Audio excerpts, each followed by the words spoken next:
Wrestling is a visual business, and it's always been the case that larger performers draw the attention of fans more easily than others. That's why giants have been a popular mainstay in the industry for as long as it's existed then. Yes, whether it's the territories of the US, the indie scene of the UK, or the Puroresu market of Japan, every country has made use of these imposing figures, with this continuing on all the way up to the modern day in fact. So join us as we take a look at the most notable big men to ever set foot in the ring in Bigger and Better, Wrestling's Greatest Giants. And of course, if we're going to talk about the greatest giants in wrestling, then we have to start right at the top of the pile, and that would be someone who, using his gargantuan 7'4" frame, found so much success in the industry that he could at points even rival Hulk Hogan, none other than Andre the Giant. But his story starts long before the days of Hulkamania, as Andre would first come into the world in Coulommiers-Saint-Marne, France in 1964. And growing up there would prove to be a unique challenge for him as it happened, as due to the gigantism he suffered from, he would reach 6'3" in height by the time he was just 12 years old. So this understandably made it difficult for him to get places then. That's why it was so lucky that, as a youth, he would end up finding a regular ride to school from none other than legendary playwright Samuel Beckett. This, however, wouldn't push him down the path of literature, as instead, he'd get involved in pro wrestling, there using his size to make a quick name for himself as, over the 1960s, he would travel as far and wide as Germany, Australia, New Zealand, Africa, Japan, and the UK. Then in 1971, he'd get his first big break in North America when he started performing in Montreal, impressing the local promoters so much that word quickly filtered down to the States, leading to him getting brought in by Verne Gagne not long after this to wrestle for his American Wrestling Association. And this would start a tour of the territories that lasted for the next decade for Andre, seeing him continually be brought in somewhere new for a while so as to wow audiences with his size and athleticism, all before moving on to the next place. And none of these places, as it happened, would bring him more fame and notoriety than Vince McMahon Sr.'s Worldwide Wrestling Federation. Yes, it was in New York that Andre made the biggest splash, becoming such a star attraction that he could regularly draw packed Madison Square Garden houses with ease and even start making appearances on film and TV.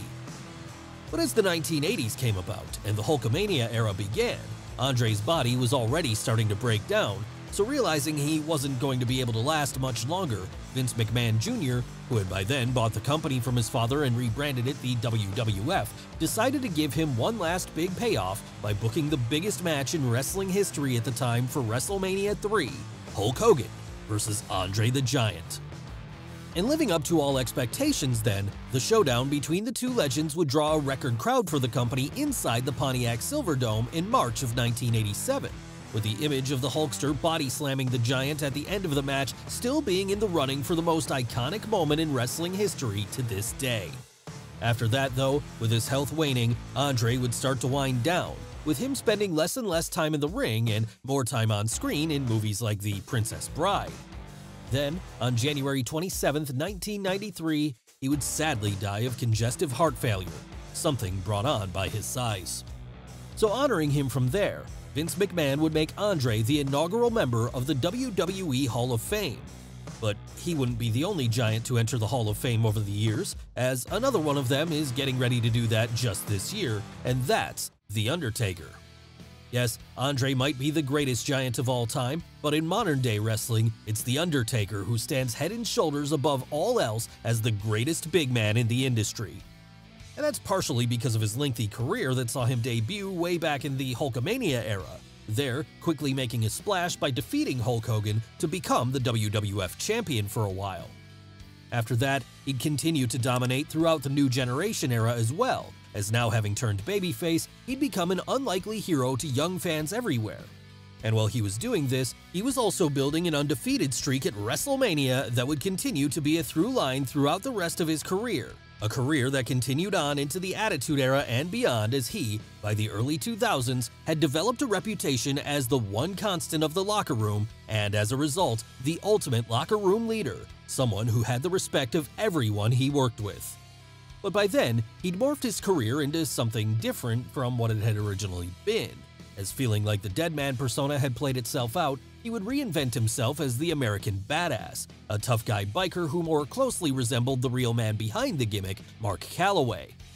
And while this would get over with fans too, the Phenom always held a special place in their heart. That was why, at WrestleMania 20, The Undertaker would bring back his old persona, from there entering the phase of his career where he became one of the best in-ring wrestlers on the roster, putting on regular classics and building up his undefeated WrestleMania streak to the point that it became one of, if not the, most anticipated parts of the show every single year. That was until WrestleMania 30, at which point the Deadman would lose to Brock Lesnar, leaving him to think about what he had left to achieve in his career after this, as, over the next few years, he would continually chase that one last great match he could retire on. And this would eventually come at WrestleMania 36 where, in the Boneyard match, a cinematic encounter with AJ Styles, The Undertaker put on his last classic, allowing him to finally ride off into the sunset once and for all.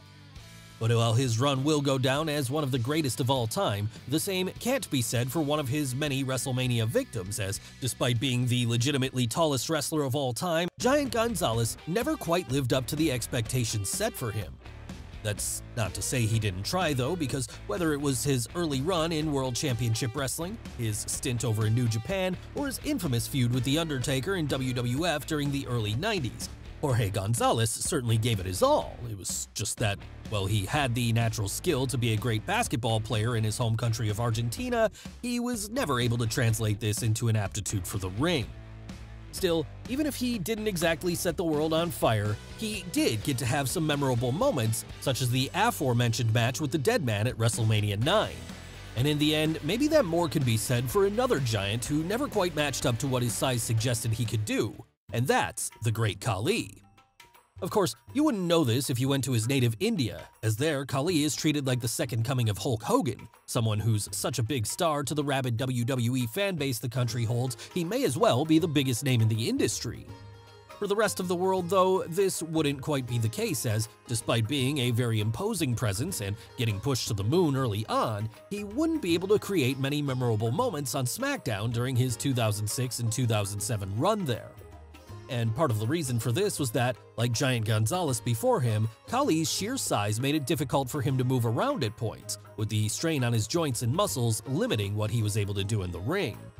But even this wouldn't stop him becoming World Heavyweight Champion for a period in 2008, from there spending the next few months defending against the likes of Batista and Rey Mysterio. And in the end, it would be the former who would dethrone him, with Khali moving down the card after that into more of a comedy mid-carder role, all up until the point he'd exit the company in 2014. Maybe if he'd wanted a lengthier run then, he could have taken some lessons from someone who's been going strong with WWE for over 20 years now, racking up title win after title win in the process, and that's the Big Red Machine himself, Kane. Of course, any Attitude Era fan will remember the introduction of Kane in 1997, appearing at the end of the first ever Hell in a Cell match to confront his kayfabe brother, The Undertaker. And in the months that followed this, the Big Red Machine would establish himself as the most dominant heel on the roster, a villain in the vein of Michael Myers, and someone who could not be stopped no matter what his opponents did to him. Hell, at one point he'd even defeat Stone Cold Steve Austin to briefly become WWF champion. That said, just like The Undertaker, Kane would eventually realize that if he wanted to have a long career, then he would have to learn to evolve whenever necessary so as to keep things fresh, with this being what saw him turn babyface in late 1998 as, from there, he became an unlikely hero to outcasts everywhere. After that, he'd change things up again when in 2002, he'd unmask for the first time, with this allowing him to revert back to his monster heel persona and also add some more depth to his character when it was explained that the scars he had on his face were psychological all along. Following this, he'd spend the next decade being able to fit into just about any position that was asked of him, whether it be singles, tag team, heel, babyface, main event, or mid-card. And after a run as World Heavyweight Champion in the early 2010s, Kane would also add comedy to his resume too when he formed an Odd Couple tag team with Daniel Bryan. In the years since then though, Glenn Jacobs, the man behind the mask, has moved away from the world of wrestling somewhat, instead focusing his time on politics as the standing mayor of Knox County, Tennessee. And while we wouldn't be surprised to see him make another return to the ring at some point, this absence has meant he's now been overtaken for sheer length of his run by another of his contemporaries, The Big Show. Yes, starting around the same time as Kane, the Big Show initially made a name for himself over in WCW where, after being portrayed as the son of Andre the Giant, Paul White, who was legit 7 foot tall, was able to beat Hulk Hogan in his debut match. After that, he became WCW champion for a while and then eventually joined the NWO when it formed in 1996. That said, for all the success he found in the Southern Wrestling promotion, things would reach another level altogether in 1999 when he jumped ship to WWF, there making his debut by bursting out from under the ring and attacking Steve Austin during his steel cage match with Vince McMahon at St. Valentine's Day Massacre. And while his next few months might have been a bit rocky as he struggled to find his footing, by the end of the year, he'd be WWF champion after beating Triple H and The Rock in a triple threat match at that November's Survivor Series. Following this, he'd be a regular fixture on the main event scene, main eventing WrestleMania in 2000 and getting into memorable feuds with the likes of The Rock and Brock Lesnar in the years that followed. Come the mid-2000s though, his perceived lack of effort had seen him fall down to the mid-card as he started challenging for the United States title, eventually winning this in 2003. Yes, it seemed like being naturally huge and athletic left the Big Show unmotivated, feeling that there was little challenge left for him. And this would be a recurring element of his career over the next couple of decades then, as he would mostly mill around, tagging with the likes of Kane and Chris Jericho, all while having occasional singles success with mid-card belts like the Intercontinental title. That's not to say he wouldn't get motivated occasionally though, as when he wanted to, he could still turn it on, something which saw him become ECW champion in 2006 and World Heavyweight champion in 2011. What he became most known for around this time, though, was probably his frequent turns, something which at certain points became a bit of a meme, as at a certain point it was hard to remember if he was a heel or face any given week. Still, even if this did damage his aura somewhat, he was still a figure so respected that, come the late 2010s, he would act as a mentor to other big men on the roster, helping the likes of Braun Strowman to navigate the paths of becoming a giant in the wrestling industry. And this is a role he continues to this day, albeit now in a different company as, after joining All Elite Wrestling in 2021, he started working with the likes of Lance Archer and Brian Cage, all while still occasionally hitting the ring himself whenever he feels up to it. Yes, it's been a hell of a career for the Big Show, and one that all North American fans will be familiar with, but it should be noted that not all of the best giants are to be found out west, as Japan has managed to create one of the greatest of them all themselves, and his name is Giant Baba. Now, if you're a fan of Japanese wrestling, you'll likely already know about Giant Baba, but for those of you who don't, well, he's one of the most influential figures in the history of Puroresu. Basically, it all goes back to the birth of the Japanese scene, as post-World War II, Riki Dozen would bring the sport back home with him from America, introducing his native country to it for the first time there and attracting the attention of many. And no one, as it turned out, was more interested than his two-star pupils, Antonio Inoki and Giant Baba, with the former going on to form New Japan Pro Wrestling and the latter going on to form All Japan Pro Wrestling, the two powerhouses of the Puroresu scene. But while Inoki would prefer to build his promotion around strong-style wrestling, a style built on legit shoot-fighting skills, Baba would instead develop the King's Road style, one that was more heavily built on in-ring storytelling and hard-hitting battles. And if you look at modern wrestling in pretty much any company today, it's easy to see which one ended up being the most influential, with Baba's style pretty much having spread out everywhere by now. That said, it was never done better than in All Japan where, with him at the top of the card throughout the 70s and 80s, he would put on some of the greatest matches of his era, all while becoming a 7-time world champion and 7-time winner of the Champion Carnival, All Japan's version of the G1. Unfortunately though, come the late 80s, health problems brought on by his gigantism would force Baba to step away from the ring as he instead moved into a management role permanently, with this seeing him go on to book one of the most celebrated periods in all of wrestling history, mid-90s All Japan, the period that featured the rise of Mitsuharu Misawa, Toshiaki Kawada, Kenta Kobashi, and Akira Tao, the four pillars of heaven.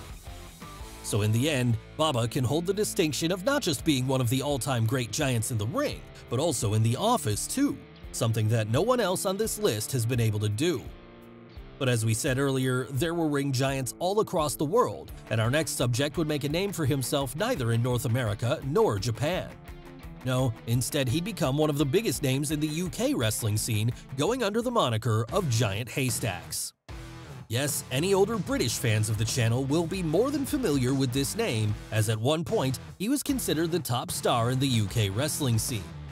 Now, of course, this was before the days of folks like Drew McIntyre or Will Ospreay reinvigorating things across the pond, so people turning into this Giants matches wouldn't be expecting to see the high work rate spectacles they might today. Instead, they'd be met with a lumbering 6'11" Londoner who would make short work of any opponent he was up against with clubbing blows and hard slams, something which quickly turned him into a single star as, by 1977, he would have broken up with his tag team partner, someone we'll get to in a second, and become the scourge of British wrestling fans everywhere. But it wasn't just the UK that Haystacks would find success in, as it turned out, because he'd also make regular trips over to Germany, Austria, India, Zimbabwe, and Canada, the latter of which would see him wrestle for Stu Hart's Stampede Wrestling promotion as the Loch Ness Monster. And it would be this gimmick that eventually saw him go stateside too when, in the mid-90s, he'd briefly start working for WCW, serving as a member of the infamous Dungeon of Doom and feuding with Hulk Hogan right up until the point that a lymphoma diagnosis caused him to return home so he could be with his family during his final days. And when he ultimately died soon after this, the entire UK wrestling world were quick to eulogize him, none more so than his former partner termed biggest rival, Big Daddy. That's right, Big Daddy, the other big name in British wrestling during the 60s and 70s, had been intertwined with Giant Haystacks throughout his entire career. Before he would take up wrestling, though, he'd make a name for himself as a rugby player for both Bradford Northern and Halifax. Come the 50s, however, he moved over to the squared circle instead, where with a 64-inch chest that would later place him in the Guinness Book of Records, he was able to find a lot of success, usually by pulverizing his opponents to dust. And this ability to fight was something that he'd had to learn early on in his life as, with his real name being Shirley Crabtree, he'd often been the subject of bullying, something he himself compared to the story of the Johnny Cash song A Boy Named Sue. In the ring, though, no one would dare bully him. No, most were mostly trying to run away from him, in fact. And all this led to him becoming European Heavyweight Champion with Joint Promotions for a time following this, there acting as a monster heel and later becoming a mainstay of ITV's World of Sport, the most watched wrestling show in the UK at that point. One person who wasn't scared of him, however, was Giant Haystacks, as seeing a kindred spirit in him would begin to team with Crabtree in the mid-1970s, with the two finding even more success together as a unit. That was up until the point that Haystacks would turn heel on his partner and cause the two to start an extended feud, which continued on and off for the rest of their careers. And this would eventually see him gain so much fame in his home country that, by the time his career ended in 1993, both Queen Elizabeth II and former Prime Minister Margaret Thatcher claimed to have been fans of his. But despite having fans in high places, his time would come just like everyone else's, and this happened in 1997 when he would die of a stroke.